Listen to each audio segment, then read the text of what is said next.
오늘 이 시간에는 히브리서 9장 12절로 15절을 중심으로 해서 소명의 목적이 무엇인가 살펴보는 건데 피차의 풍선 은혜 받는 시간이 되시기를 바랍니다. 네. 숲속의 아름들이 나무들이 절비하게 자라고 있었습니다.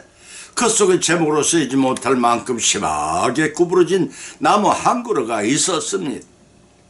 몇십 년이 지난 뒤에야 궁정 목수가 그 숲속에 나타나서 궁전의 중요한 부분에 사용할 목재감을 고르기 시작했더랍니다.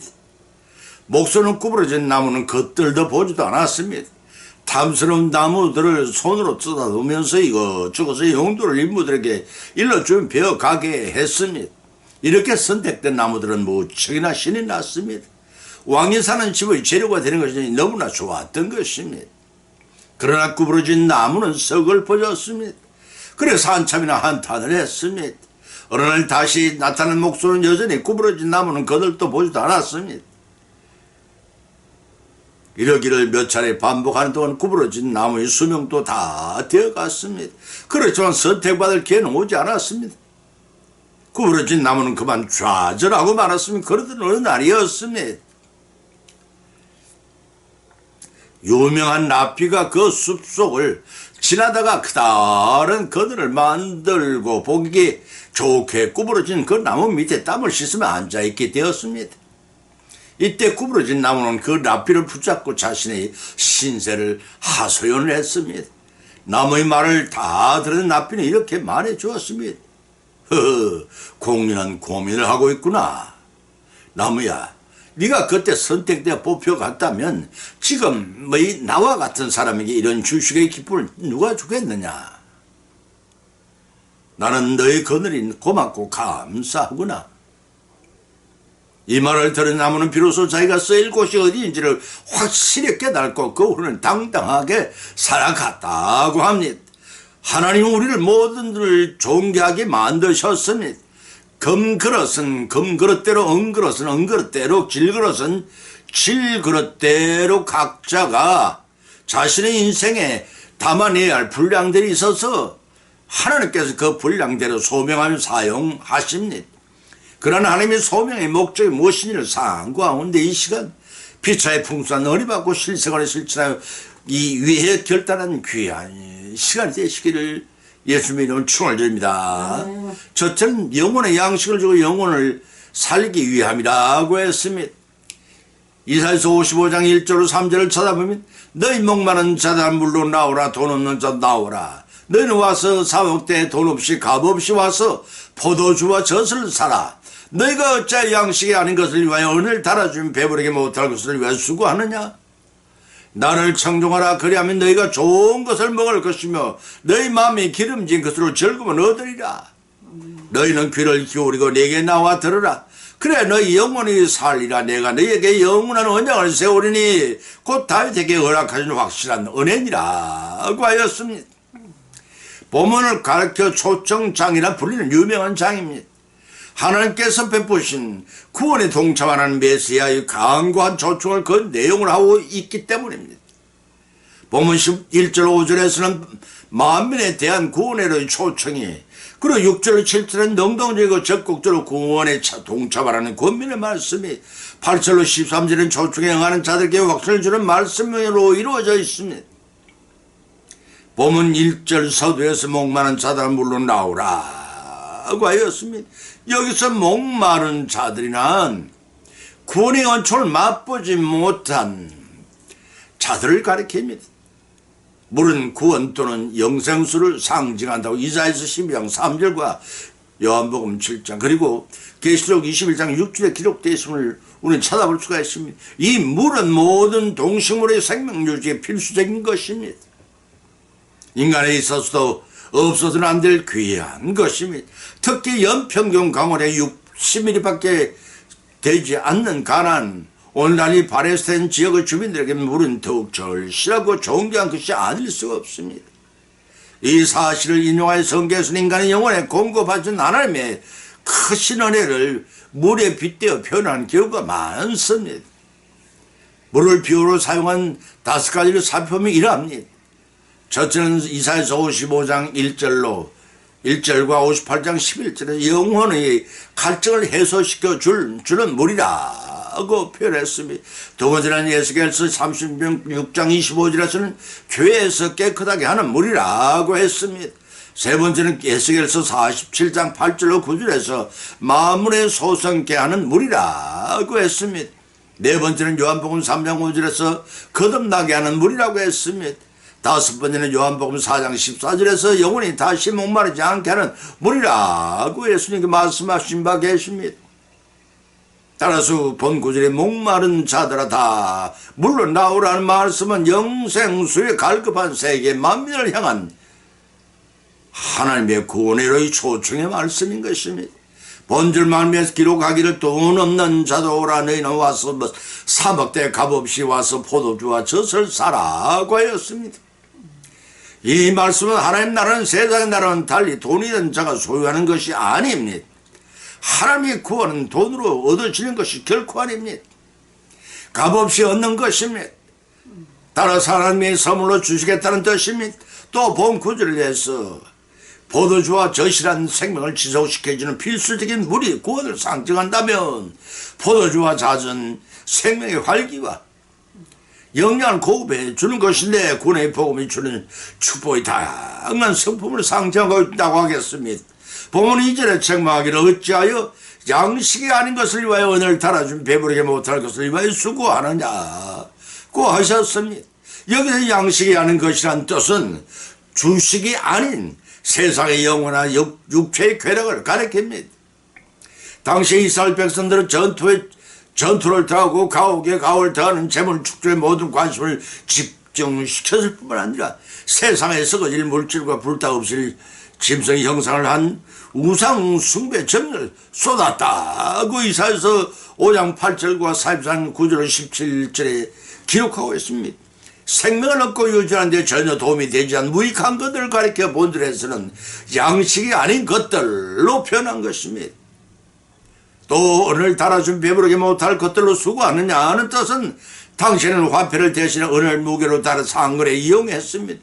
그래서 배부르게 하지도 못하고 영혼의 배고픔을 채우지도 못하는 세상의 영정과 욕망을 위하여 은을 달아 지불하느냐는 말씀입니다. 헛된 생활 하지 말고 나를 청종하라 그리하면 너희가 좋은 것을 먹을 것이며 라고 하였습니다. 하나님의 말씀을 주의 깊게 경청하면 좋은 것과 기름진 것과 곧 영적 큰 축복, 다시 말해 그리스도의 복음을 듣고 순종한 그 영혼이 기름지고 풍성한 진수성찬을 먹음같이 만족하는 은혜를 잊게 된다는 것입니다. 10편 36편 8절과 36편 5절과 그리고 25편 6절에 이 말씀들이 기록되어 있습니다. 따지고 보면 그리스도의 복음 그 자체가 양식이요 진수라고 할 것입니다. 하나님께서는 계속해 타락하고 배역한 백성을 향해 본문 3절에서 내게 나와 들으라 영원히 살리라고 하셨고 내가 너희가 영원한 언약을 세우리니 다윗에게 허락하신 확실한 은혜라고도 하셨습니다.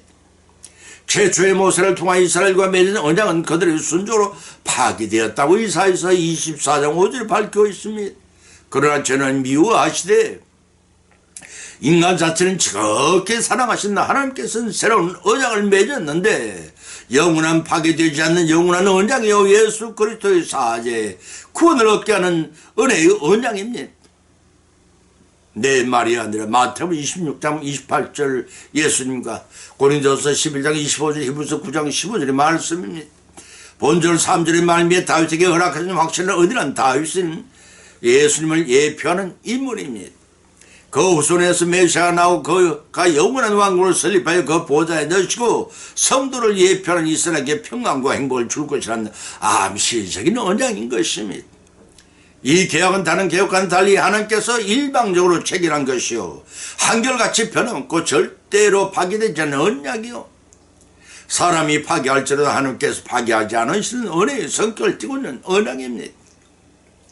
이런 언약은 오늘날 성도에 유효하며 특히 소명된 자들에게 영혼의 양식을 주고 영혼을 살리기 위한 언약임을 여러분이 믿으시기 바랍니다. 두 번째는 악에서 길을 돌이키도록 하기 위함이라고 하셨습니다.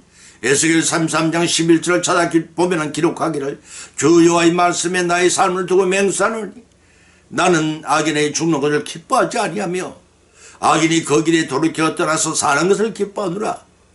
이스라엘 족속들아 돌이키고 돌이키라. 너희 악한 길에 떠나라. 어찌하여 죽고자 하느냐 하셨다라.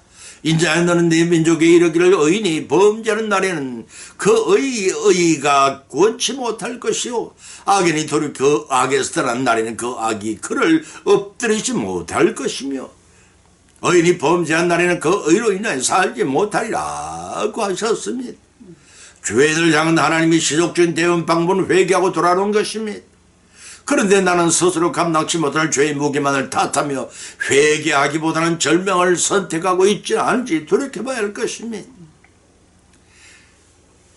밖에서 2장 17절에서 기록하기를 나의 만군의 여호와가 말하노라. 내가 너희 손으로 지은 모든 내 폭풍과 곰팡과 우박으로 쳤으나 너희가 내게로 돌이키지 아니하였느니라고 하셨고, 로마서 2장 5절에서는 다만 네 고집과 회개치 않은 마음을 따라 지는 날 곧 하나님의 어려우신 판단이 나타나는 날 그날은 이 말치 너를 네게 쌓는도다 라고 탄식하셨습니다.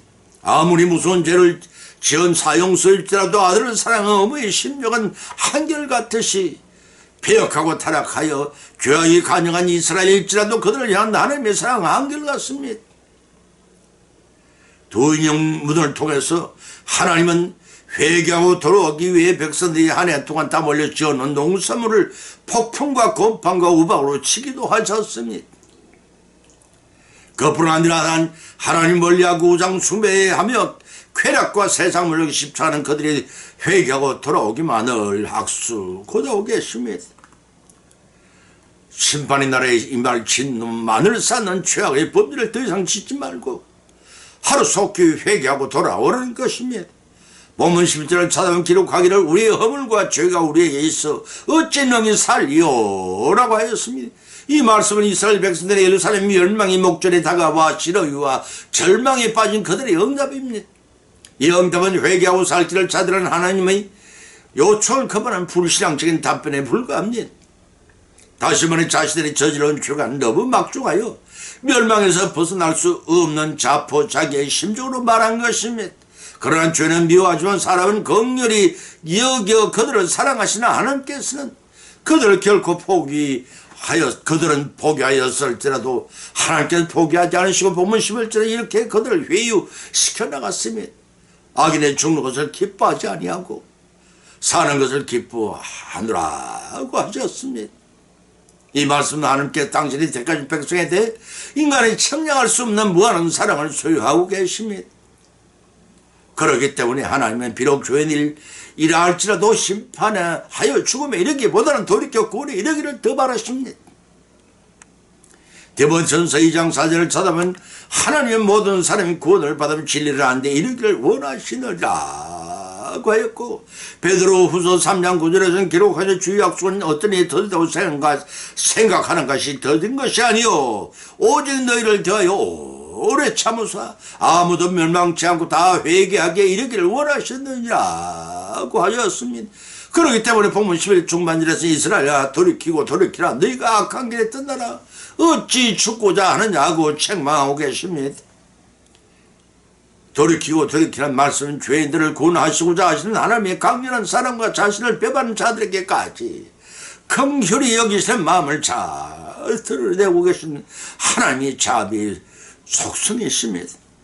하나님의 형상대로 지음을 받은 인간을 향해 갖고 계신 하나님의 놀라운 사랑과 은혜의 하나님의 품행이야말로 인간이 의지할 수 있는 최종적인 구원의 보루라고 할 것입니다. 그러하신 하나님께는 어찌 죽고자 하느냐 안쓰러워하시며 일책하셨습니다. 하나님께 살 길을 제시해 주었으면 불구하고 이를 거절한 채 인간이 스스로 죽음을 선택하는 것은 어리석은 짓이요 결국 교만이란 범죄를 가정시켜 나가는 것임을 암시해주는 경치의 말씀이라고 하겠습니다. 제 말이 아니라 에스겔서 18장 32절 말씀입니다. 지금은 광야 교회 시대에 은혜 받을 때입니다. 하나님께서 죄에서 돌이켜 살 길을 찾으라고 외치실 때 악한 길에서 돌이켜 후회 없는 삶을 사시는 우리 모두가 되시기를 예수님의 이름으로 축원을 드립니다. 세 번째는 영원한 기업의 약속을 얻게 하기 위함이라고 하셨습니다. 히브리서 9장 12절 15절을 찾아보면 염소와 암송아지 제 피로 아니하고 오직 자기 피로 영원한 속죄를 이루사 단번에 성소에 들어가셨느니라. 염소와 방소의 피와 암송아지의 죄로 부정한 자에게 뿌려 그 육체를 정결케 거룩하게 하거든 하물며 영원하신 성령으로 말미암아 흠없는 자기를 함께 드린 그리스도의 피가 어찌 너희 양심으로 죽은 행실에 깨끗하게 하고 살아계신 하나님이 섬기게 못하겠느냐. 이를 인하여 그는 새 언약의 중본이 있는 첫 언약 때 범한 죄를 속하려고 죽으사 부르심을 입은 자로 하여금 영원한 기업의 약속을 얻게 하려 하심이라 그 밝히셨습니다. 본문의 말씀 필연적으로 등장할 수밖에 없었던 새 언약의 제사가 예수 그리스도라는 온전한 제물이자 무험한 제사장에 들어있음을 완전하고 영원한 제사가 되었다는 논적입니다.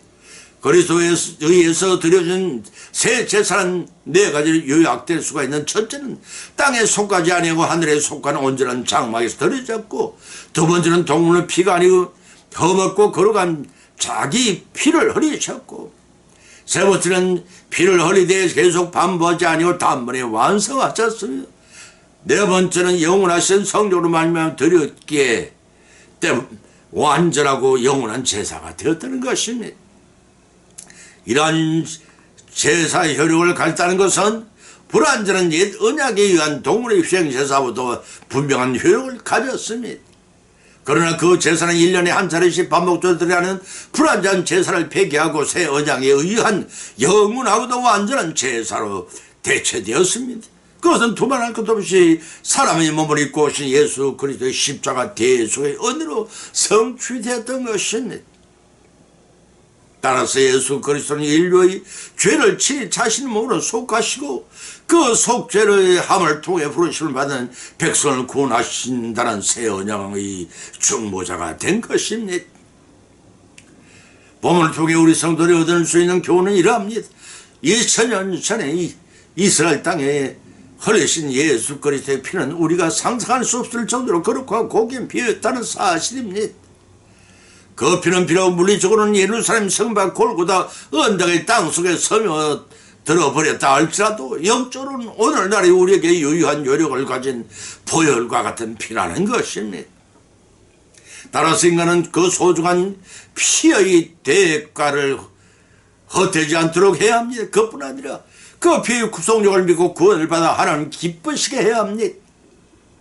이미 얻은 고난이 있는 자들은 그 피가 욕됨을 당하지 않도록 하라고 히브리서 6장 6절에 경고하고 있으며 두렵고 떨리는 마음으로 구원을 이루어가라고 빌립보서 2장 12절을 밝혀 있습니다.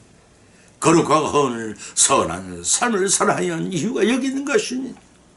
동시에 믿는 자들 주님의 피를 기른 성찬식에 참여한 일을 소홀히 하지 말고 성령님에 따라서 참여하여 주님의 흘리신 피의 의미를 되새기면서 이를 통해 주신 구원의 은혜에 감사하고 참여하되 합당치 않게 참여하여 주님의 몸과 피를 욕되게 하지 않도록 주의해야 한다는 것입니다.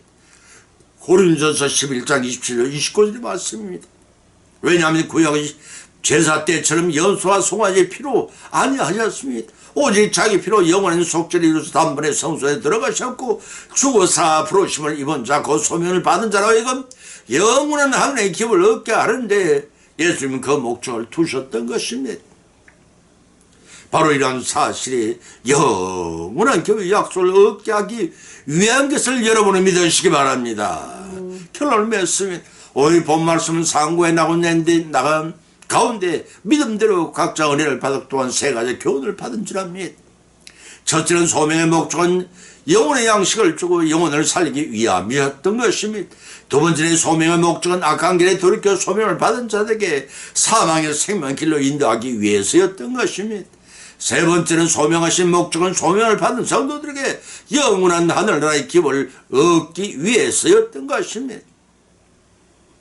이러한 교훈의 말씀을 받은 것을 거치지 마시고 우리의 실생활과 실천하고 적용하심으로 풍성한 결실을 거두어서 하나님이 깊고 넓고 높고 위대하신 은혜에 감사하는 감사와 찬송과 영광을 이 땅에서는 저 천국에 가서까지 세세들고 올려드리는 저와 여러분이 성령 믿음의 지기를 예수님으로 간절히 축원을 드립니다. 네. 찬송가 20에 280장 올리겠습니다.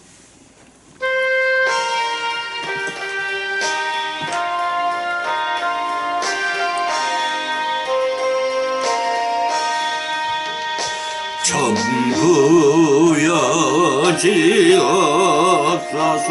손 들고 옵니다.